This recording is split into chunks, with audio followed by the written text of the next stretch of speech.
Do you want to turn on the table to wake feature on your iPhone, or it doesn't work? Tap to wake is a feature on iPhone that allows you to wake up the device's display by simply tapping on the screen.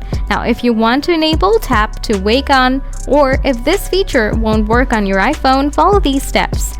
Open Setting, scroll down, tap Accessibility, tap Touch, find out tap to wake, toggle this on. If this is already toggled on, turn it off and turn it back on. Solution 2, turn off the restriction.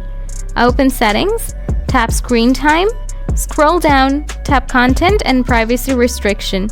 Turn off this option.